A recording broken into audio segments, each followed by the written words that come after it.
ବରୁଣେଶ୍ୱରଙ୍କ ପୀଠରେ 14ତମ ଶ୍ରୀମଦ୍ ଭାଗବତ ସପ୍ତାହ ପାରାୟଣ ଓ ପ୍ରବଚନ ଅନୁଷ୍ଠିତ। ଜଗତସିଂହପୁର ଜିଲ୍ଲା ନାଉଗାଁ ବ୍ଲକ ଅନ୍ତର୍ଗତ ଏରଡା ଗ୍ରାମରେ ଥିବା ବରୁଣେଶ୍ୱରଙ୍କ ପୀଠରେ ଉକ୍ତ ଗ୍ରାମର ଶ୍ରୀ ଜଗନ୍ନାଥ ଭାଗବତ ପ୍ରଚାର ସମିତି ଦ୍ୱାରା 14ତମ ଶ୍ରୀମଦ୍ ଭାଗବତ ସପ୍ତାହ ପାରାୟଣ ଓ ପ୍ରବଚନ ଜ୍ଞାନଯଜ୍ଞ ଅନୁଷ୍ଠିତ ହୋଇଛି। ଏଠାରେ ଓଡ଼ିଶା ଜଗନ୍ନାଥ ସଂସ୍କୃତି ପ୍ରଚାରକ ସଭାପତି ତଥା ତିହୁଡା ଗୁରୁକୃପା କୁଟୀରର ବ୍ରହ୍ମଚାରୀ ବାବା ସତ୍ୟାନନ୍ଦ ଦାସ ବରେଣ୍ୟ ପ୍ରବକ୍ତା ଭାବରେ ଯୋଗଦେଇ ଜଗନ୍ନାଥ ସଂସ୍କୃତି ଉପରେ ଧାରାବାହିକ ଭାବରେ ପ୍ରବଚନ ପ୍ରଦାନ କରୁଛନ୍ତି। ଏହାକୁ ଶ୍ରବଣ କରିବା ନିମନ୍ତେ ଦୈନିକ ଆଖପାଖ ଗ୍ରାମରୁ ହଜାର ହଜାର ସଂଖ୍ୟାରେ ଜଗନ୍ନାଥ ସଂସ୍କୃତିକୁ ଭଲ ପାଉଥିବା ଶ୍ରଦ୍ଧାଳୁମାନେ ଯୋଗ ଦେଉଥିବା ଦେଖାଯାଇଛି।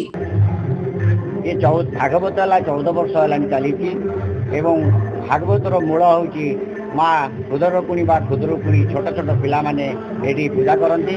ଅନ୍ୟାନ୍ୟ ବିଭିନ୍ନ କାର୍ଯ୍ୟକ୍ରମ କରିଛନ୍ତି।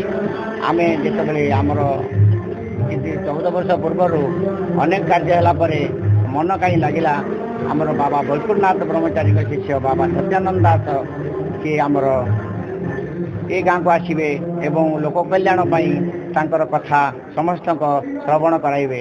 ଏଥିପାଇଁ ଆମର ଭାଗବତ ଆମେ ପ୍ରୟାସ କଲୁ। ଆମର ଗ୍ରାମ ଲୋକ ଏବଂ ମାଆମାନେ ଭାଇମାନେ ସମସ୍ତେ ଏକାଠି ହେଇ ଆମେ ଏ ମଞ୍ଚକୁ ଭାଗବତ ସାକ୍ଷାତ ଭଗବାନଙ୍କର ବିରାଜମାନ କଲୁ। ତାପରେ ଆମର ବାବା ବୈକୁଣ୍ଠନାଥ ବ୍ରହ୍ମଚାରୀଙ୍କର ଭାଗବତ ଟୁଙ୍ଗି ଏଠି ତିଆରି ହେଲା। ତାପରେ ସେଇଦିନ ଠାରୁ ଭାଗବତ ଆମର ପ୍ରସାରଣ ଚାଲିଛି।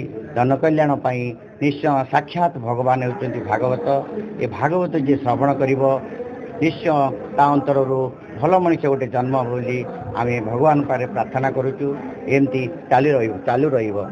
ମୁଁ ହେଉଛି ଶ୍ରୀ ଲକ୍ଷ୍ମୀଧର ବସ୍ତିଆ, ଜଣେ ଅବସରପ୍ରାପ୍ତ ପ୍ରଧାନ ଶିକ୍ଷକ। ମୋ ଗାଁ ଘର ହେଉଛି ଏରଡା।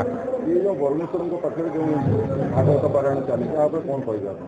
ଭାଗବତ ହେଉଛି ଆମ ଜୀବନର ଏକ ମୂଳ ପିଣ୍ଡ। ଏଇ ଭାଗବତ ଶୁଣି ଆଜି ଆମେ ମଣିଷ ହେଇଛୁ। ଏଇ ଭାଗବତରୁ ଆମେ ଶିକ୍ଷା ପାଇଛୁ 5ଟି ଘର। ପ୍ରଥମ ହେଉଛି ଗର୍ଭଧାରିଣୀ ମାତା ପ୍ରତି ଆମେ କିପରି ସ୍ନେହ ଭକ୍ତିଭାବ ରଖିବା। 2ରେ ହେଉଛି ସକାଳୁ ଉଠି ଆମେ ଗୋବିନ୍ଦ ଗୋବିନ୍ଦ 3 ଥର ଉଚ୍ଚାରଣ କରିବା ପାଇଁ ଆମ ପରିବାର ତଥା ଅଞ୍ଚଳକୁ ଶିକ୍ଷା ଦେବା। ତୃତୀୟ ହେଉଛି ସକାଳୁ ଉଠି ଗୋମାତାର ସେବା କରିବା। 4ର୍ଥ ହେଉଛି ସକାଳୁ ଗାଧେଇ ଗୀତା ପଢ଼ିବା। 5ମ ହେଉଛି ସନ୍ଧ୍ୟାବେଳେ ବା ସକାଳେ ଗାୟତ୍ରୀ ପାଠ କରିବା। ଏହାଦ୍ୱାରା ଆମ ସମାଜ ତଥା ଆମ ପରିବାର ତଥା ଆମ ଆତ୍ମାଟି ଆମର ସବୁ ପବିତ୍ର ହେଇଯିବ ଏବଂ ଆମ ଏ ଅଞ୍ଚଳ ବା ଏଇ ଭାଗବତ ଶୁଣିଲେ ଭଲ ଭଲ ମଣିଷ ଆମେ ସୃଷ୍ଟି କରିପାରିବା। କାର୍ଯ୍ୟକ୍ରମ କେତେ ବର୍ଷ ଧରି ଚାଲିଛି? ଇଏ କାର୍ଯ୍ୟକ୍ରମ ଆଜକୁ 14 ବର୍ଷ ହେଲା ଚାଲୁ ରହିଛି ଏବଂ ଏ କାର୍ଯ୍ୟ ଭଗବାନଙ୍କ ଇଚ୍ଛାରୁ ଚାଲୁ ରହିବ ବୋଲି ମୁଁ ମୋର ଭଗବାନଙ୍କୁ ପ୍ରାର୍ଥନା କରୁଛି।